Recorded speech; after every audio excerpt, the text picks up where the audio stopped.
Only a couple months now.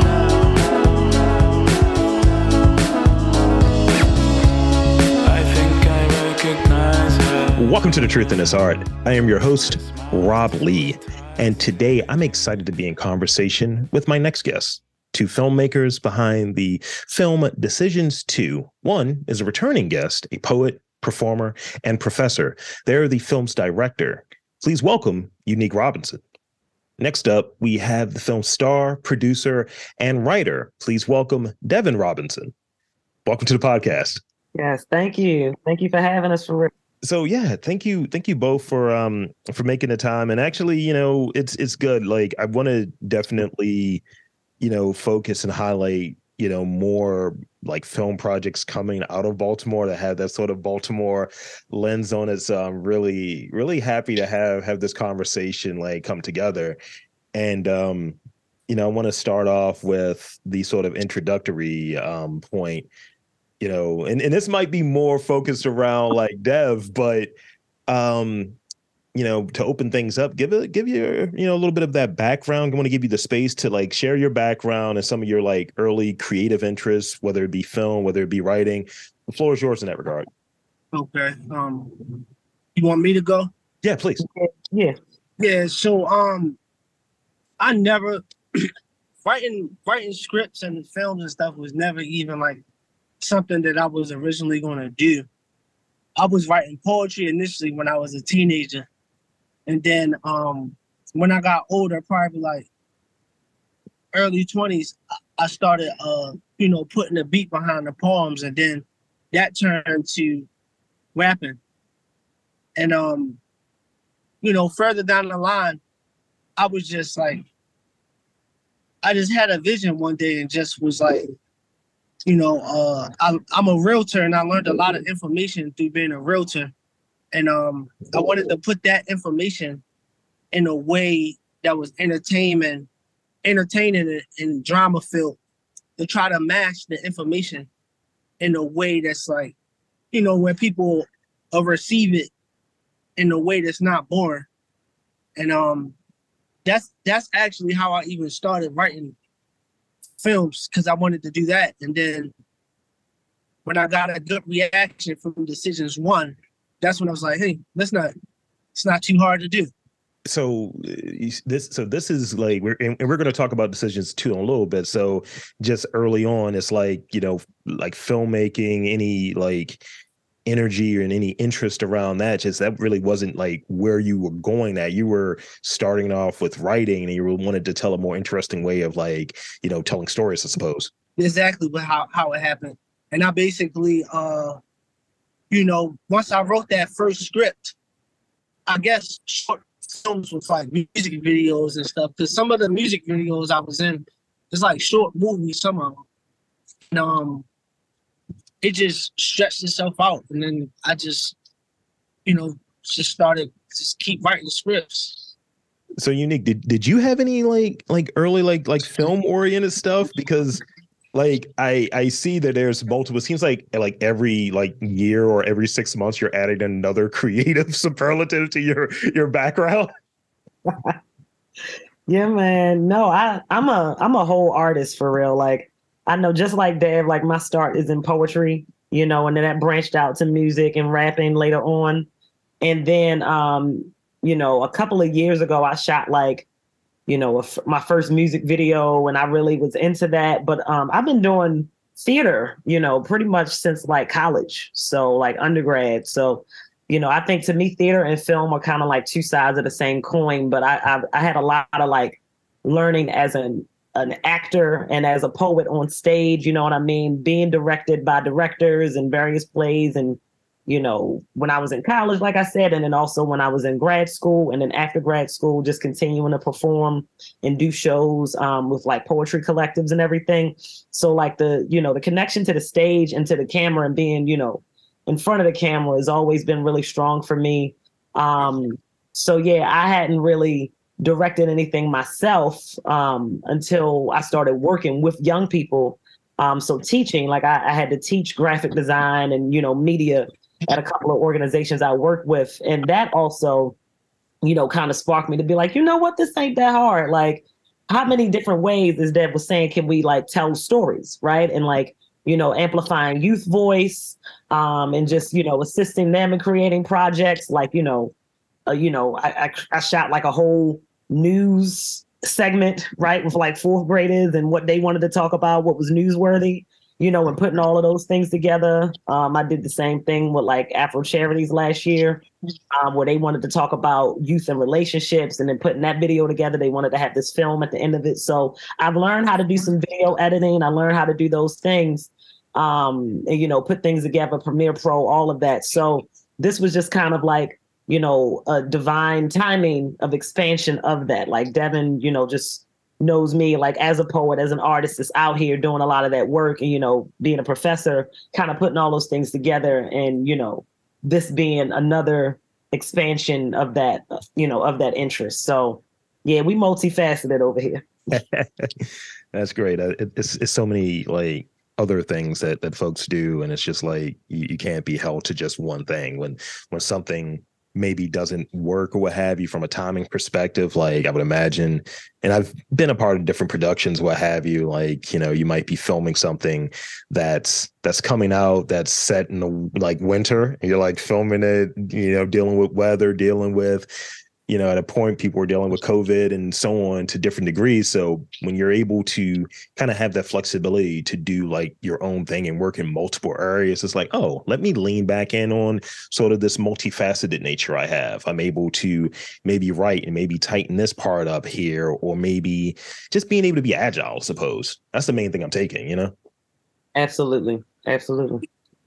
So Sure. So I want to throw this in there in sort of the introductory piece, because, I don't want to skip too far ahead.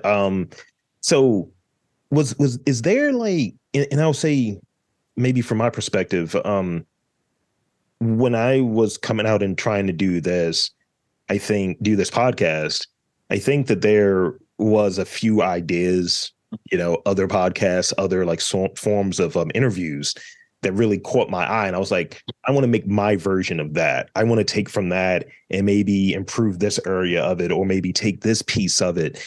When it comes to like the filmmaking, whether it be writing, whether it be directing, is there something like from a project that comes to mind? Like, I really like that movie. I wouldn't have did that, but I would have added this. Is there something that comes to mind maybe for you, Dev? Yeah, so there's a couple small pieces in the movie where I got the idea, like the seed of the idea came from a different, like Menace to Society.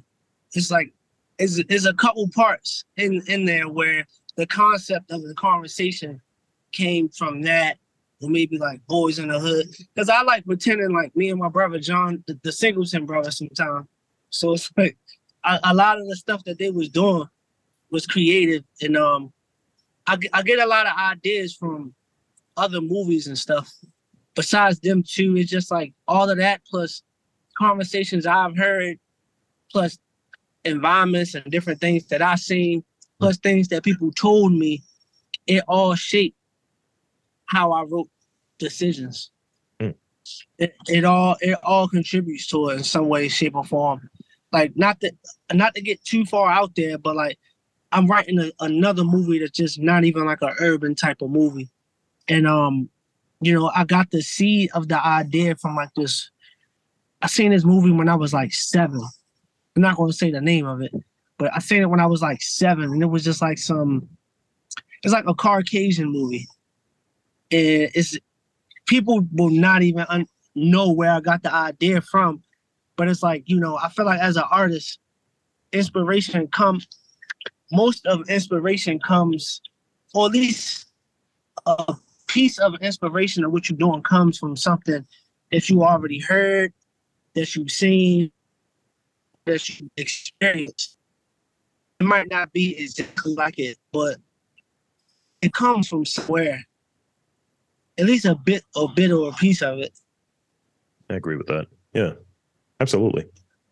So, and going back, it definitely let's start talking about decisions too, and I guess we have to, by proxy, talk about the first movie.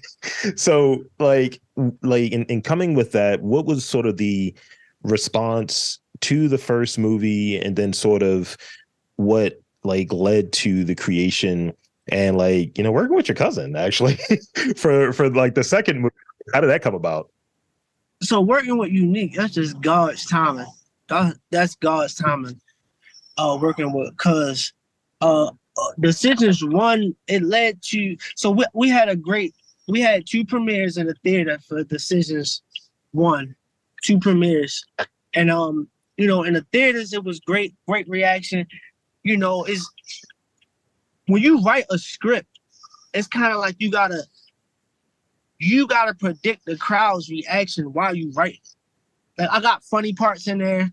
It's like when people laugh, like I already knew y'all was gonna laugh at that.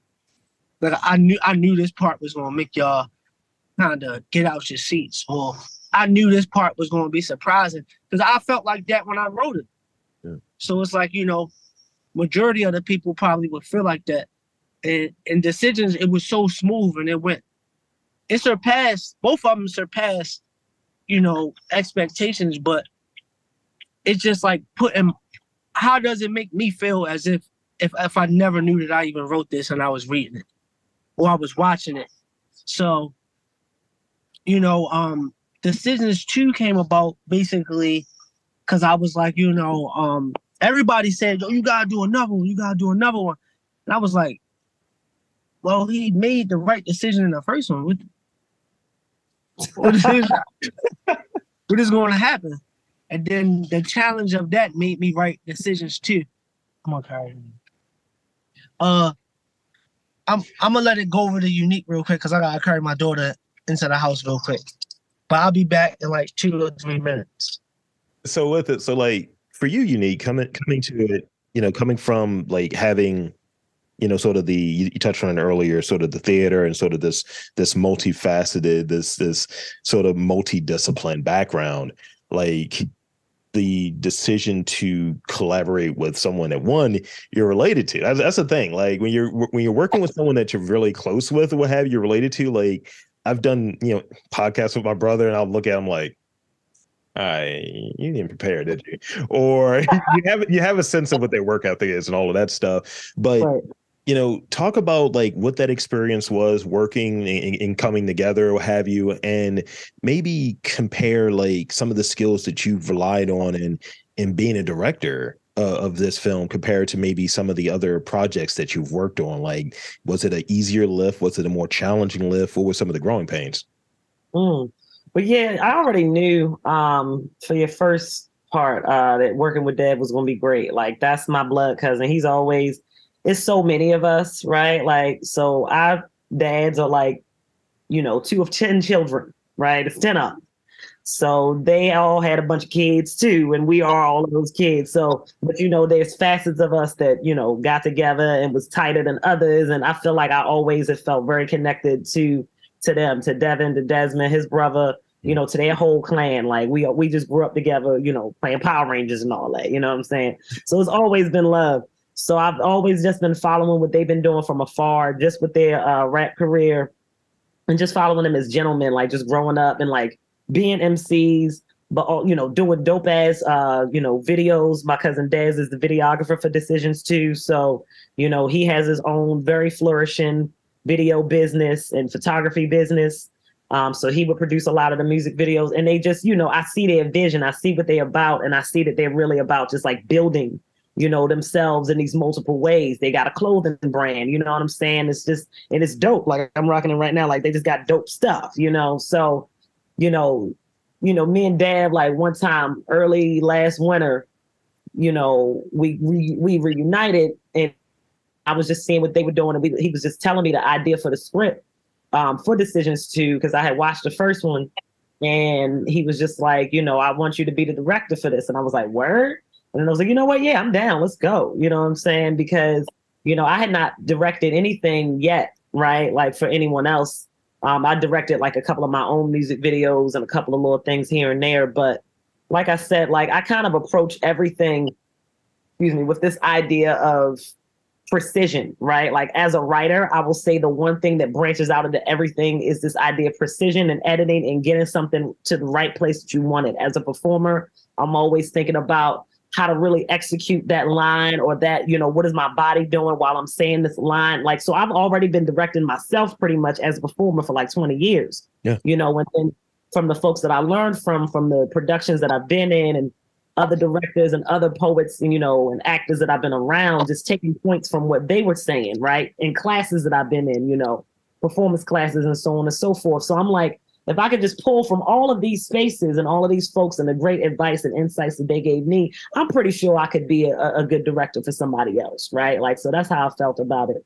And, while during the process of making the film and like, rehearsing scenes with the actors, well, let me backtrack. Before we even got to that, we had to audition people, right? Like, me and Dad sitting there, like, when people are coming into audition, who's good for what role, you know what I'm saying? Who shouldn't be in this at all? Like all of that. So we had to really talk about those things and make, hard decisions. And, I think we did good overall with who we wound up going with, and the cast that wound up being formed. Some of the folks continued on from the first movie, and then we had new actors coming in for the second one. So it was, it was almost organic, right? Like, I think the script too, like Devin wrote the script, and just pretty much just everything he told me from his mind, I saw in that script, right? Like, and it was really wild to see that. And then, I come in, I'm a writer. I got this master's in English, or whatever the hell they call it. So I'm really precise about language. So I wanted to make sure that the language in the script was really reflective of what he wanted the vision to be, right? And like, who's saying what, and what's the stage directions, and all of those things that I was thinking about. And then when you give that to the actors, to the folks that we selected, just being on the scene, sometimes day, sometimes night. Honestly, the surprising thing was that it was a lot more improvisation that went into it than just reading directly from the script. Yeah. Like, most of the actors just wanted to embody what that character needed in that moment.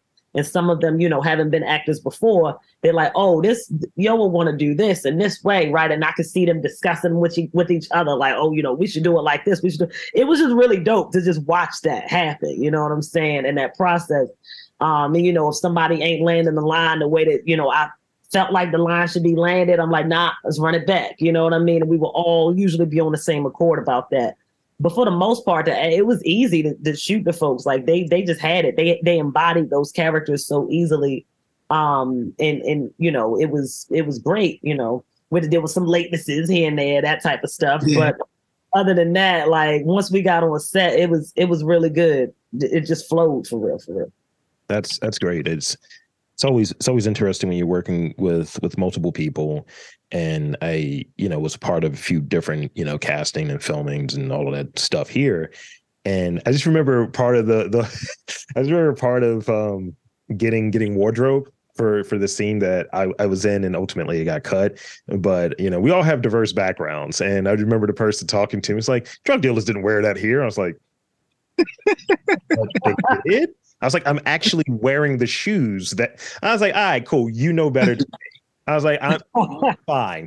But it is really cool when someone like embodies the thing, and you're able to kind of like, it cuts out part of the work, I think. And like, finding the right person, it's like, no, you are this guy, or there is opportunities maybe to tweak within the process, especially with, it's like at a certain independent level, as far as the filmmaking goes. And, this is a loose segue to my next question for Devin.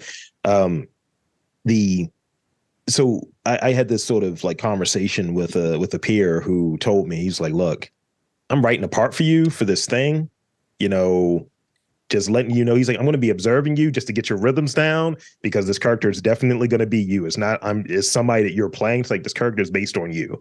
So in the writing process, like, how, did maybe like writing decisions too maybe differ from the process for like the first movie? Like, was it something that you learned a bit more of? You're like, all right, maybe I'm going to punch this up. Maybe I'm going to do my process a little bit differently here. What were some of that sort of like things that you've learned from the first movie to the second movie? So, and literally what you just said is how the character named Charmboy came out in Decisions too. So Charmboy in the first one wasn't really like he wasn't really supposed to even really be a character. I don't think that he's even in the script for the first one, but you know, he was just like an extra. But when I seen him, when I got the reaction from his character in the movie theaters, and when people watch it, it's like a brief part in there. He literally had he had 2 scenes, and in both scenes, he had 2 scenes, and in both scenes, he basically was like had like 2 lines. Yeah. And when he got the first scene, it was just like whatever. Then when they moved where they was doing what they was doing at to over West Baltimore, at the end of that scene, he had something funny that he said. And then that's when once he said the funny stuff, everybody bust out laughing. So I'm sitting there like, this wasn't even something that, you know, that people was even, he improv that, and people liked him and was laughing at him and stuff. So I'm like, you know what? That's something that I can tap into for part 2. And me knowing him as a person, he's such a likable guy. Like, he's a very likable guy. Yeah. Like, it's nothing about him that he does that I don't like. Like, even when he get mad at me, because he basically like my brother now. Like, I knew him way before the movie. Whenever he gets mad at me or something, I don't care. Because he's so cool. Like, I just don't care. I care that he's mad, but it's just like, you know, when somebody get mad, sometimes you want to get aggressive back. I don't even want to get aggressive back with the guy because he's such a likable person. So I played off of that, and I wrote him as one of the main characters in Decisions 2 because it flowed on, and I made their lines kind of like based off of his little parts in Decisions 1. Like, it made it easier because, again, it was, I think, five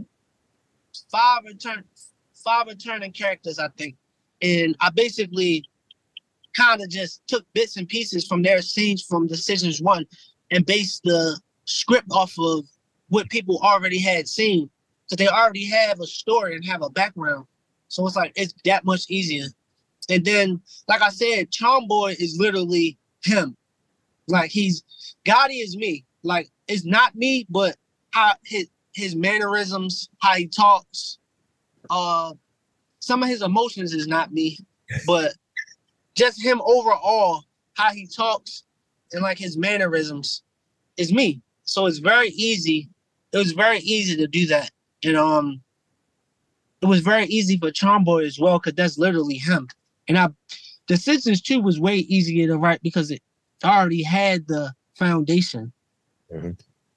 You know, I just based the 2, like even some of the characters already had who they were already, and I didn't really have to do too much with those guys. That's good. It's good. So I'll be remiss if I didn't ask, like, so we doing like Decisions 3, you know, we're going to have like a cinematic universe. What we got going on here? It's trying to bully me. The cast is trying to bully me into doing it.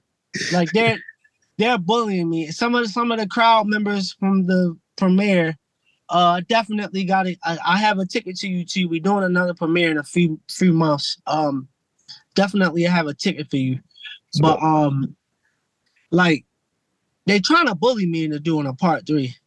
And it's like, it's called Decisions. Like, bro, when is the decision going to be made? And it's final. When is it final?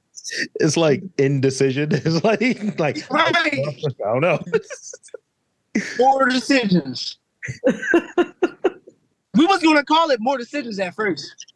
Right. Yeah. So I got 2 more real questions that I definitely got to ask, so that I have a couple rapid fire questions on the back end. These next 2 actually for both of you. So, you know, we'll start off with Unique and then go to Dev.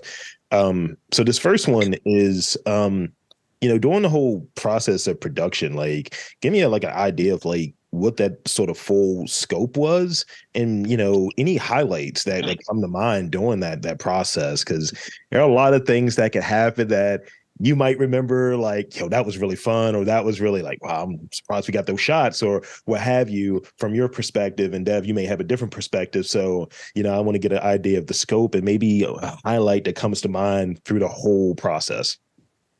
The show. So I think what I really enjoyed most about the film, like I said from jump, is that it's authentically Baltimore, right? So we in a lot of the spots, Dev's from Northeast, you know what I'm saying? So it's Northeast all day, you know what I'm saying? One of the trapping spots is like around the corner from his father's house in real life. Don't nobody know that unless it was a lot of that, right? So it's very true to where we are and who we are, right? When we over Harford Road, we at the shopping center back there off Perrin Parkway. Like, it was just moments, that were very much so true to the movie, and to, we be loyal to the parts of the city that we come from. So, you know what I'm saying? And then of course in Decisions 1, it was over West because, our grandparents, they had a home on 236 North Fulton Avenue, and that's where all our peoples was raised at.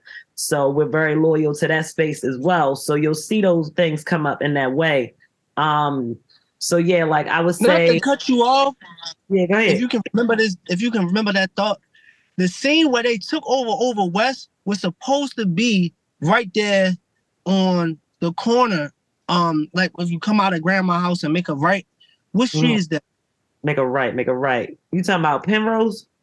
It was supposed to be on Fulton and Penrose, right there on the corner. Is where in my head they was at, but Uncle Paul started getting, because Uncle Paul is the OG. He the one that was gonna give us the pass, and he started getting sick. So when I ain't had an OG, I'm not no chump, but I also know that it be stuff going on, and you don't want to just pull up anywhere without checking in, shooting the movie. Right. So we definitely was supposed to shoot it right there by Grandma's house over West, but we couldn't. Wow, let's see. I ain't even think that. That's wild. So I mean, I think where they wind up being at, though, it still made sense for the movie, right? And for the vibe of the movie. We really didn't get much flack, except for a couple of scenes, right? Where people so the one when I ain't gonna spoil the movie for people, but there's a scene when Gotti's enemies is looking for him and they spot him. I just say it's up Shamrock Liquors on Bel Air Road. And being in the car for that scene when they basically was trying to take Gotti out while he was driving, that was wild, yo. Like, he had a gun like in the car and was shooting on Bel Air Road down the street. So people really thought that was like a real situation. And like, you see people, like, we was skirting off and all that, and people started like moving out the way with their cars. Like, it got real crazy. Like, they thought it was something really going down. Then another They probably see me in the car. Right. Yeah. It got crazy, right? So, I mean, in this Baltimore, you can't really tell the difference between art and life, So people like, it look like something going down, we out, right? And then another scene when Slick, and Ty had a moment at the gas station on Harford Road, and the cops actually got called for that. So there's a moment in the movie, again, I ain't gonna spoil it, but like cops pull up, like it looked real authentic, like it was crazy. So I'm like, these are great, this is good. Daz was on location, catching all that. And then the party scene was definitely my favorite as well. That's where I had my cameo in the movie. But it was, clowning one of the boys. He didn't get Gotti. So that was like he's like the laughing stock in the movie because, you can't even shoot, bro. You try and get and la da da da. So then he takes his aggression out on somebody else at the party. That's all I'll say about that. But shooting that scene was fun because it was like pretty much most of the cast in that space. And, we was laughing. It was like really like us hanging out, networking in a real party, people doing what they do, GMD music is on the TV, you know what I'm saying? Dev and Daz doing that thing. So that was funny. And then of course I laughed way too hard. You know what I'm saying? Like, that was not that funny. It was funny, but I was like OG with it, like. Did you hear them in the theater though when you was laughing? That everybody started laughing because you was laughing like that. It worked. It worked well, right? Yeah. And then I'm like running up the stairs scared because done pulled out a gun at the party. It got crazy. So all of that to say, Like it just felt it was fun, but it was also like, wow, like there's some real stuff going down. Like somebody just got shot at a party. Like, what we gonna do? Right. So, and that stuff happens in the city, right? Like over stupid stuff, so that we wanted to show what that is. And, this the company you keep, this what happened, So yeah, I would say those are my highlights. Dev, is there a highlight or two that come to mind for you? Yeah, basically what she was saying. And the chime off of you, I actually was in a club where they was shooting in the damn club. That's where I got the idea from. Shit's retarded. But it's retarded. But yeah, no, basically the scene, like she said, it was super authentic, man. It was the scene at the gas station with Ty and Slick. The police was actually called. They came out there. My brother being me being a black man and conscious, I was like, yo, let's get ready to wrap this up. We can just move to another spot. He like, no, yo, shut up. Basically, he told me, shut up. I'm getting all of this. Then I'm like, okay, I'm gonna shut up. And then he really got all of it, bro. Like it looks so amazing because it's real. And we had another scene. I don't want to dig into it because it's gonna get a movie away, but it's like the biggest twist of the whole movie. And the guys had the guns pulled on each other and was like talking with the guns to each other. And then we had to stop shooting because the police actually came. Like, why would we be pointing guns at each other with a camera right there? Right. Right. Like actual guns. And you remember when we was over by the casino? Yeah, South Baltimore. Somebody snitched. Yeah. Yeah. They really came out there.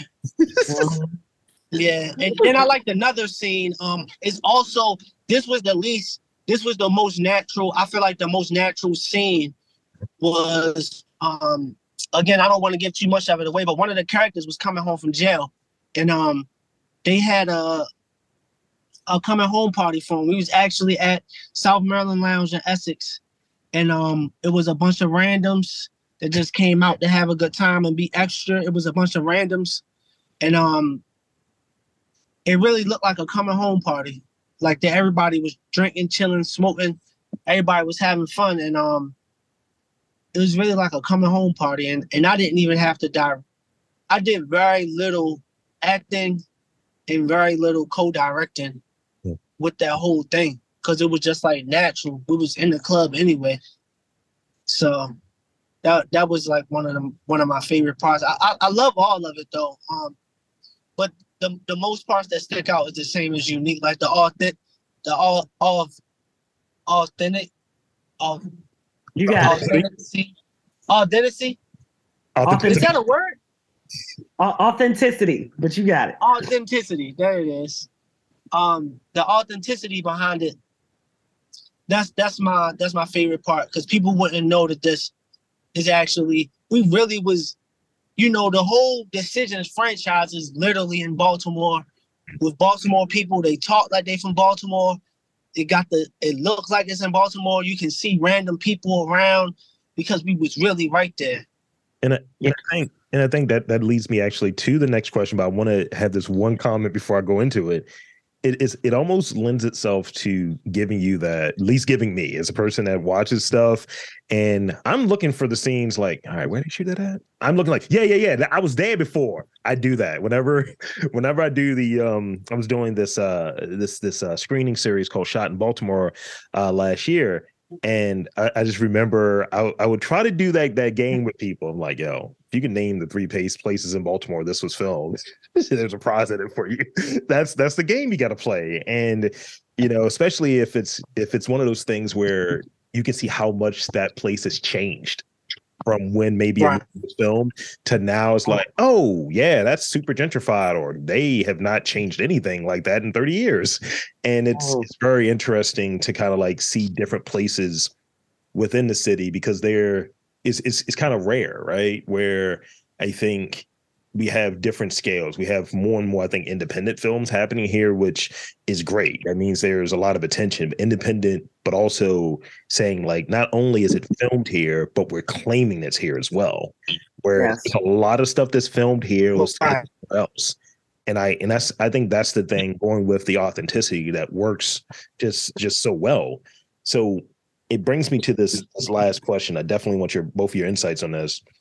I'm for more and more stuff coming out of Baltimore, like thematically for Baltimore, about Baltimore, all of that stuff, and broadening it to include all types of genres.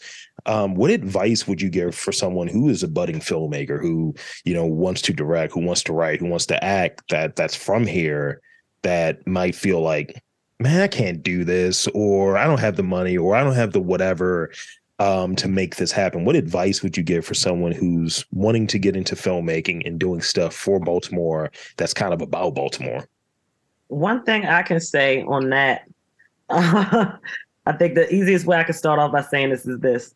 Nobody can tell our story better than we can, right?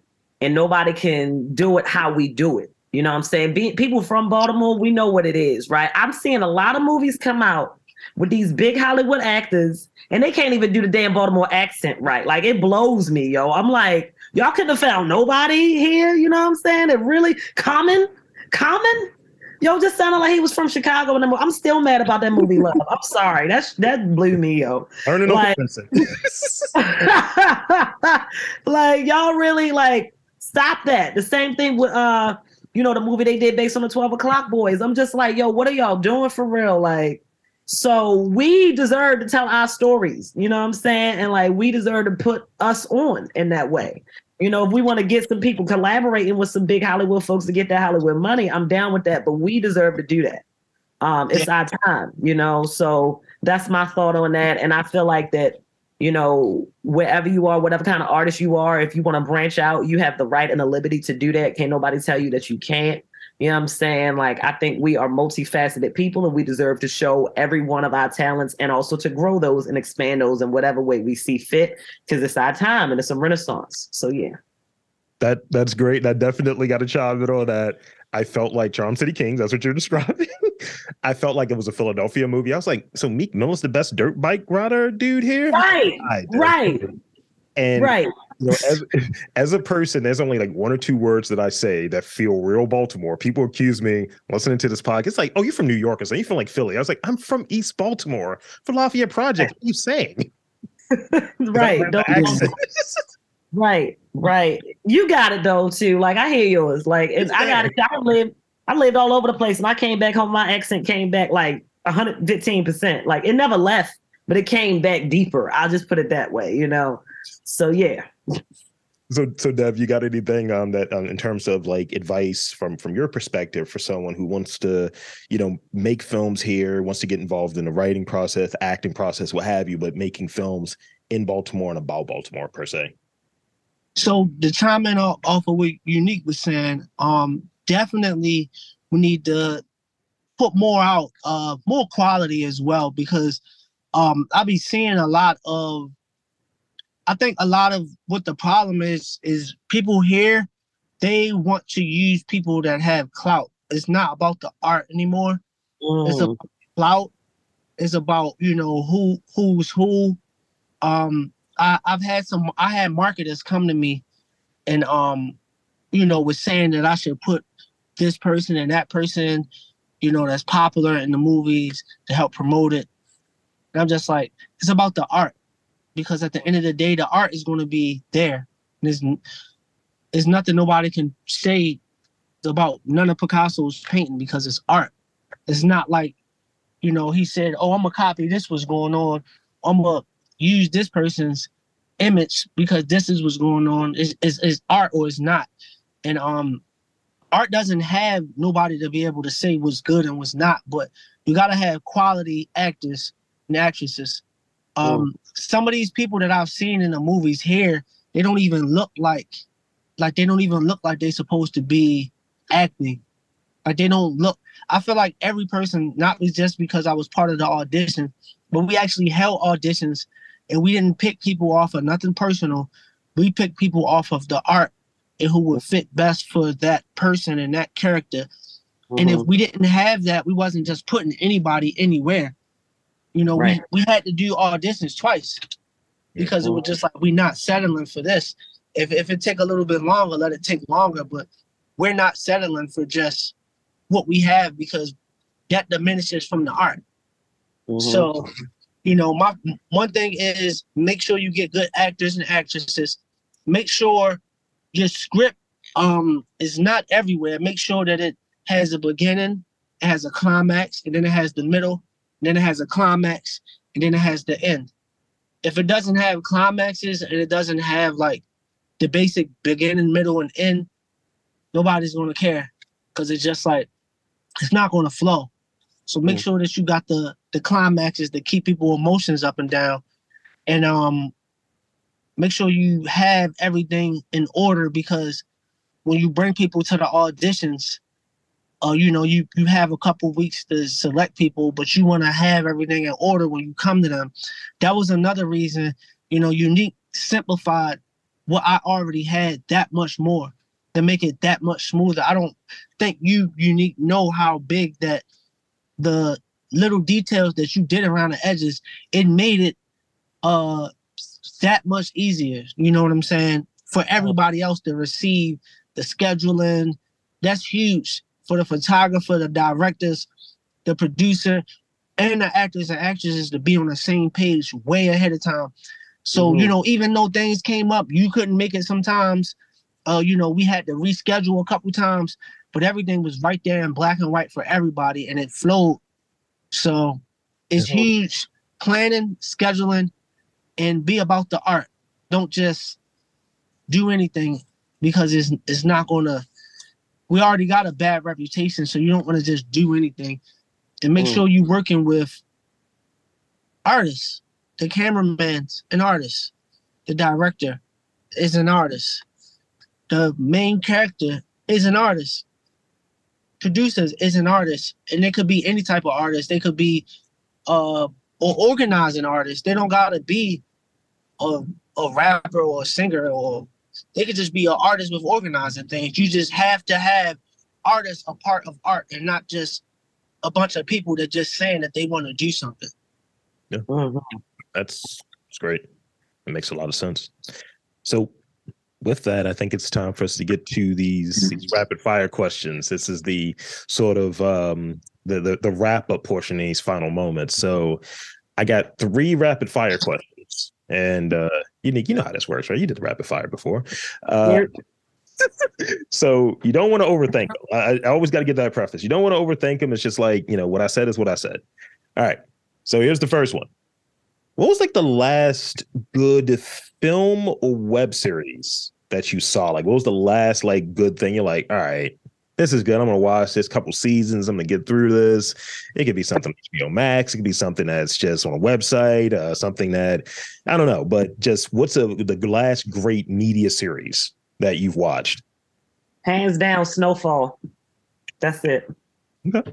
Snowfall just it's fresh because it just ended, and it's like in my brain, and my brain is forever like I'm forever different because of that show. Is how I feel. Like that show was life changing, and I don't know what show can do what that show did in those 6 seasons. Right? Like I was watching Snowfall alongside BMF, alongside Ghosts, and all of that, and I'm just alongside Wu-Tang. I'm looking at all of them at the same time, and I'm like, Snowfall is like landslides better than all of them. Like it made Ghost look like Young and the Restless for real. Like I was just like, and I love that show. Don't get me wrong, for real. But like the acting, the story, the message, the all of it, like was just crazy. And of course, because it was about, you know, the 80s and the crack epidemic, and the way that they told it was just, and of course, it was a John Singleton direction. So Snowfall is incredible. I'm sad. I don't know how to go on now that it's gone. Dev, is there one that comes to mind for you? I'm gonna say BMF. Yeah. I'm gonna say BMF because I don't really be having time to watch web series or like series because it's irritating to me. They told me to make decisions of series, but I'm like, it's irritating because it's just like you gotta wait. But BMF was so good that I actually was waiting. Like, all right, I'm not waiting until this airs. I'm not waiting until this airs on Saturday. I'm staying at Friday at 8 o'clock and I'm watching this shit. I hear you. Like, yeah. So I'm gonna say BMF. Okay. BMF was lit. I ain't gonna hold you. It was definitely lit. Yeah. I'm gonna tap into Snowfall though. Yeah, you got to. So this is the last one. I definitely like to get a insight on this because we all work pretty hard. We're all doing multiple things. Like got 1,000 hours you're working on. I got 1,700 podcasts that I'm working on. You know how it goes. And sometimes it's just like, yo, I need something that hits. I need something that's quick. So, sometimes it might be takeout. Sometimes it might be like, look, I got this I got this ramen I'm going to make. What is that? You've been working long hours, working hard hours. What is that meal that you're having? Whether it's something that you're making, something that you're getting from a local spot. What is your go-to like late night, I need to eat something sort of meal? Doesn't have to be healthy. I'm talking about just have to hit. Yo, real talk. Lately, all right, it's all spots. It depends on my mood. So I love to cook, but I don't like to cook. So I haven't cooked in a very long time. I just on some takeout. I don't know what happened. I got a full-time job and just started ordering takeout like bougie people. So so I love Jimmy Seafood and Angie Seafood has the delicious crab imperial. Crab imperial is like one of my favorite things on earth. As a kid, that was like a luxury dinner. So like I like to have it whenever I feel like it now. So that.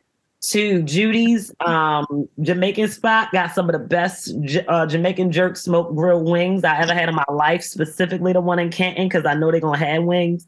Everywhere you go, they may or may not have them. You know what I'm saying? Yeah. Shout outs to Culture on Pennsylvania Avenue. Got the fire jerk chicken as well and the fire curry chicken. They've been there forever. Yeah. And what's the spot you just said? Culture on Pennsylvania Avenue down by Pennsylvania and Franklin. Okay, by Martin Luther King right there. Yep. Yeah, they fire. Yes, and they still got like 1998 prices. Like it's amazing. I'm like, how y'all do this? So like, I ain't gonna spoil it. Yeah, I love Thai food as well. Shout outs to Thai Street and Fells Point. The Drunken Noodle be on point. Shout outs to Ekabin. You know what I'm saying, for the fish bowl. All right, I'm done. I'm gonna just keep shouting out mad restaurants. Yeah. Is there one that comes to mind for you, Dev? Man, I'll be all over the place. Whatever I can see. If I'm dipping from a show or something, like I would love a Chinese spot, a dirty Chinese spot. I don't want the clean spot. Don't taste like them nights, them Friday nights. Yeah. Coming from grandma's house, you know what I'm saying? Parents don't feel like cooking. They drunk. They was drinking out on the block with everybody. And they stopping by the dirty Chinese spot. I seen my father get so mad because a roach ran across it. But this nigga still, he said, man, what the hell? This is disgusting. He left. But my mother took us back there the next week and still got it. And I still ate it. And it was still good. And I'm fucked up. I messed up for that, but that would be my preference on some late night stuff. That's my preference. I'm sorry. No, that's great. Dirty Chinese spot. The joint up here on Monument Street, Monument and Patterson Park Ave, they got fire as fried chicken, yo, like, and they cash only, so you know it's real. Like, I remember I had this one dude in a previous job. He was like a doctor or what have you. Me and him would kind of trade notes and whatever. I was doing a research project, and I remember he would come over there. He's like, "Yo, I just came from the gym. I did some boxing, blah blah blah." He's like, "Yo, you trying to eat nasty today?" And I was like, "Yeah, let's do it." And it was just like, this is like the fattest nonsense. I was like, you're a doctor. This is irresponsible for you. I'm just a commoner. I'm just enjoying myself. He said you're going to eat nasty today? That's literally what he was saying. Yo, my wife is out of town, so I'm eating nasty today. I was like, what are we doing? Like, am I your wingman for like bad food? Is this what we're doing? So in these final moments, I want to thank both of you for coming on and, continue success. And it's great to hear that this project came together the way that it did and, more blessings both your way. And Also, I want to invite you both to share your social media website, all of that good stuff. Let the folks know where they can check you out, check out the film, all of that good stuff. The floor is yours. All right. So I'm out here, Unique Robinson. I'm only on Instagram. You will not find me on TikTok. You will not find me on Twitter. Just go to my Instagram, unique.The. Unique like the word, UNIQUE .The. I also have my Baker Artist portfolio up where you can check out some of my poetry. I'm on YouTube at youtube.com/kleptomaniac, KLEFTAMANIAK. I got music videos on there, a couple of other things, poetry performances and such. And yeah, that's where you can find me at. So you can find me. I'm on everything, but I'm not on everything. I don't be on Twitter like that, but you can follow me on there, and Instagram is all the same. And you can tap the link in my bio. I'm also a musical artist. So when you tap the link in my bio, you'll get access to Decisions One. You'll also get access to all of my music and clothing line for GMD and everything. So it's _ the letter I, the letter M, DEV. I'm Dev, not I am. The letter IMDEV. Underscore the letter IMDEV. And that's my social media on Twitter and Instagram. And then Facebook, I'm GMD Dev. Global Mind and Demeanor is GMD Dev on Facebook. And again, you'll be able to access everything that we have going on. And then you can also follow the Decisions, the film page on Instagram. There you'll have access to any future projects that I'm writing. They also repost unique stuff on that page. And that's the way you can keep up with auditions and keep up for the second premiere for Decisions 2. And that's Decisions, the film on Instagram. And all you got to do is tap the link in all of the bios and everything will lead you right to what you're looking for. It leads you to my YouTube and everything. But if you're on YouTube, you can search up Global Mind and Demeanor, and that's where you'll access Decisions, the film, and all the GMD music. Well, there you have it, folks. Thank you both for coming on. I want to again thank Dev Unique for coming on to the podcast. And I'm Rob Lee, Decisions. And I'm Rob Lee, saying that there's art, culture, filmmaking in and around Baltimore. You just got to look for it.